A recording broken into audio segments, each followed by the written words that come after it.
Hi, everyone. Appreciate you all staying for this talk. My name is Kriti Singh. I work as a research data scientist here at Korva. So I'm really excited about presenting on this topic on our workflow for training a semi-automated machine learning model. These days, when we go to a data science conference, typically the main interest is in all the cool algorithms, the neural networks, deep learning, but nobody really likes to talk about all the dirty work that goes in the background, data cleaning, data wrangling, which if anybody has hands-on experience on data science, they know that's like about 80% of the work, and it's not so fun. But over the last 3 years, we have developed a robust workflow for like training any machine learning model from scratch, and it has been developed alongside our main data science project, which is to predict and optimize ROP in real time.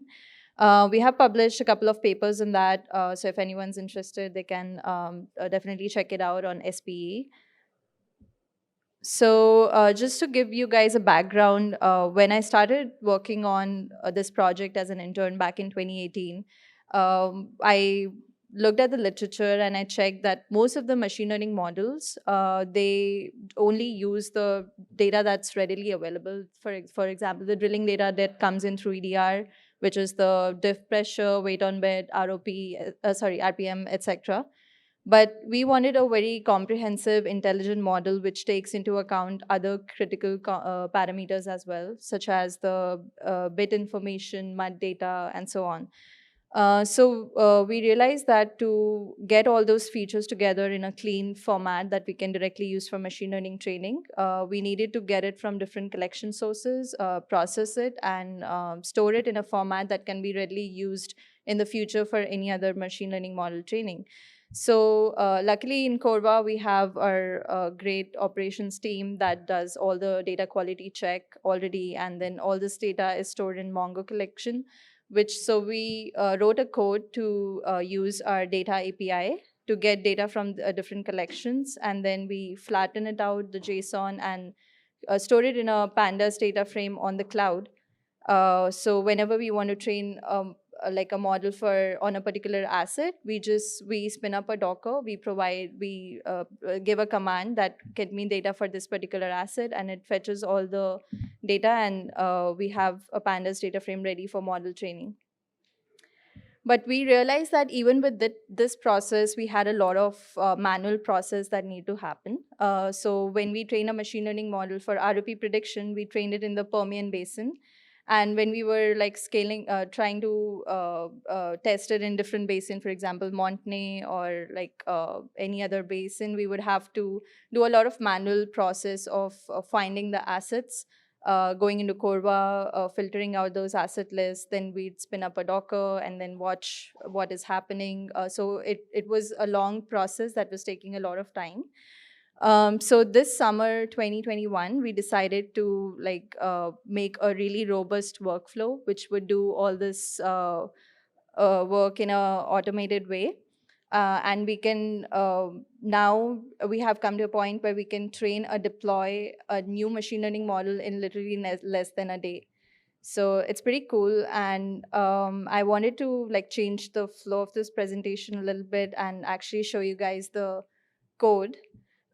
So we have a modular object-oriented programming code that we have deployed on GitHub. And then we are using the AWS SageMaker to do the machine learning from like asset selection, right from asset selection to model deployment.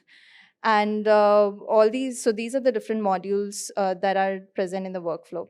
So the first thing that happens is the asset selector, right? As I said, that if we want to scale up our like a machine learning prediction and we want to go to a new basin, this code helps us filter out the list of assets that would be good for model training.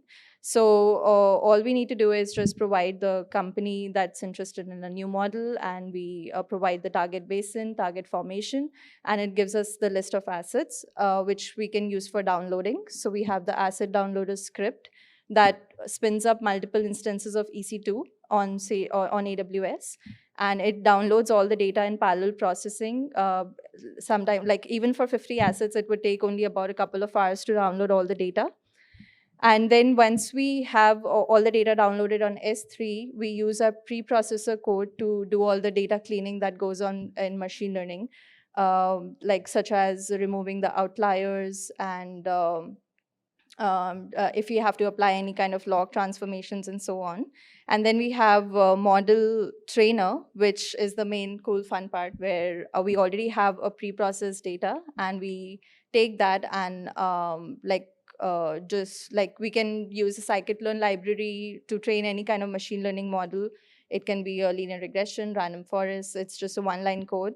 And then we can deploy that model on our S3 bucket, and then we can use the deployer code to move it from different environments, from like our test environment to production directly, which is available to be used in Corva on live assets.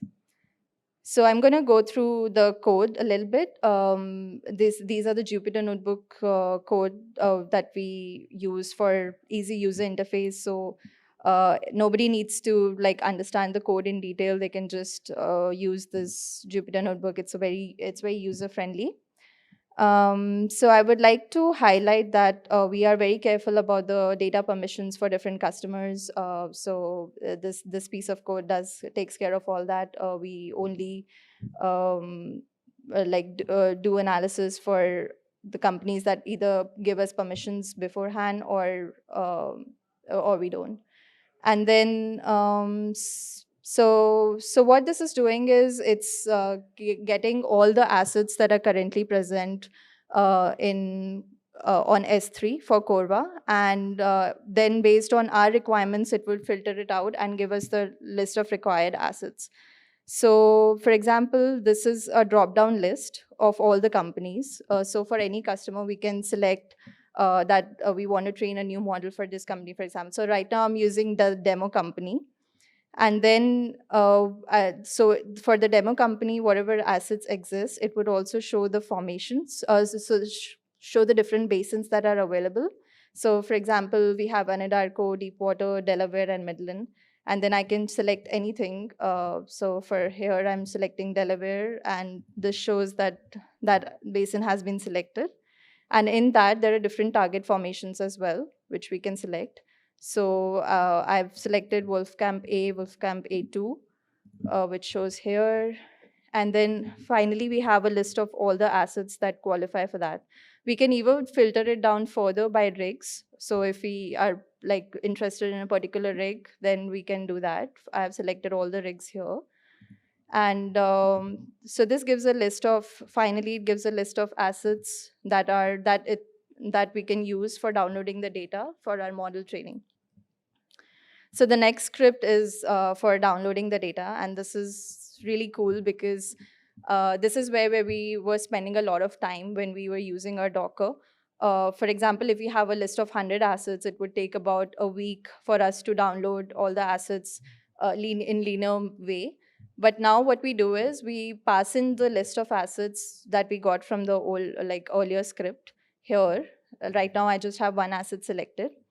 And then based on the number of assets that we want to download, we can spin up that many instances. So right now, I just have one instance, but we can provide input more. And for example, if there are 50 assets, I can spin up 10 instances, which would download the data in multiple, or I could spin up 50 instances as well.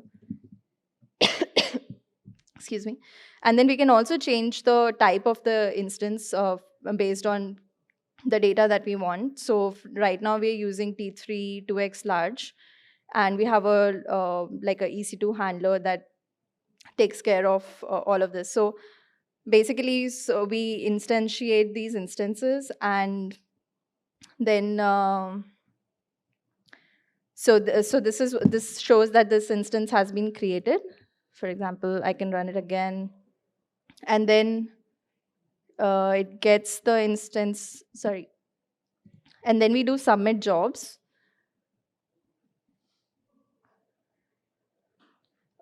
Oh, actually, so yeah, so here we can check the status of each instance.